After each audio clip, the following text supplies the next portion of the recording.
À la DIAL, nous sommes convaincus que l'accueil des animaux de compagnie dans l'hébergement est essentiel, et il est essentiel parce que de nombreuses personnes partagent leur vie avec un animal de compagnie. Des personnes à la rue, mais aussi des femmes victimes de violences qui quittent leur domicile et ont recours à l'hébergement.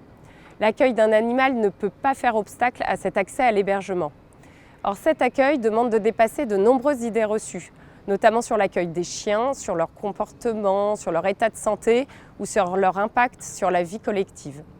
Des centres d'hébergement ont tenté l'expérience et en ont tiré de nombreux bénéfices, comme le montre le témoignage des Grandes Voisines. On est sur le tiers-lieu des Grandes Voisines, donc un tiers-lieu social mixte et solidaire. Ce site d'occupation temporaire situé à Francheville, qui est une commune limitrophe de Lyon, accueille 475 personnes qui sont hébergées sur ce site en hébergement d'urgence. Bonjour. Bonjour. Vous allez bien? Ça va et vous? Ouais, super. Alors Gucci, on y va? On lui fait sa petite consultation comme d'habitude? Oui. Allez. Hop. Viens, Loulou. Alors là, on intervient dans le cadre de l'association Solivette et en partenariat avec l'association Vétérinaires pour tous. On réalise des consultations pour les animaux de personnes qui sont hébergées sur le site des Grandes Voisines ici.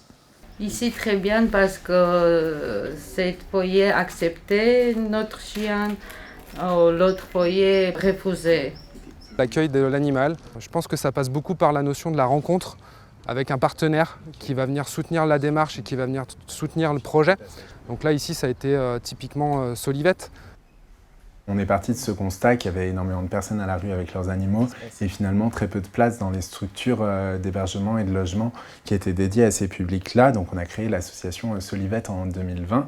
L'idée c'était d'accompagner ces structures au changement, à ce qu'elles acceptent de recevoir les publics précaires accompagnés d'animaux de compagnie. Là, typiquement Solivette, ils pouvaient nous accompagner sur des consultations auprès des animaux, sur travailler le comportement au sein du service, sur trouver des partenaires adaptés à l'extérieur dans le droit commun.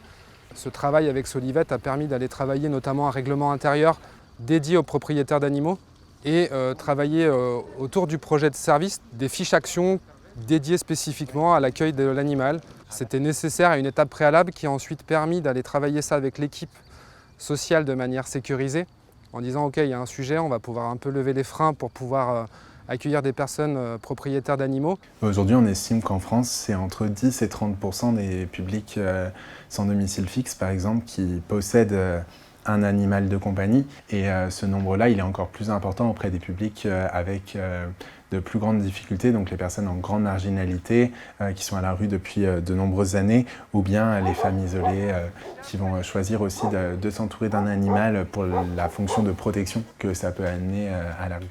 Alors aujourd'hui, accueillir les chiens, c'est lever un frein à l'inconditionnalité de l'accueil. Donc ce que j'ai envie de donner comme conseil, c'est déjà d'avoir des équipes qui ont envie d'y aller, qui sont un peu moteurs. Et puis je pense qu'il faut après travailler des petites choses, c'est travailler de l'expérimentation, c'est-à-dire on essaye un ménage, on voit ce qui se passe. La Gucci, voilà, c'est un chien de petite taille, ça marche bien. Est-ce que demain on est capable de passer sur un chien grand modèle? Est-ce qu'on est capable de passer 2 chiens dans le service? Est-ce que c'est que des chiens? Est-ce que c'est d'autres animaux? Je pense qu'il faut avoir cette souplesse de réflexion, encore une fois en se disant on va s'adapter mais on va y aller par étapes. Et si jamais ça ne marche pas, on réajuste et on analyse pourquoi. Concrètement, pour se lancer dans la démarche, les associations peuvent s'appuyer sur des solutions simples et des relais locaux pour créer des conditions favorables à l'accueil des animaux. L'animal de compagnie apporte de la réassurance pour la personne, facilite ses liens avec les autres personnes hébergées et les professionnels, concourt à sa remobilisation et à son insertion sociale.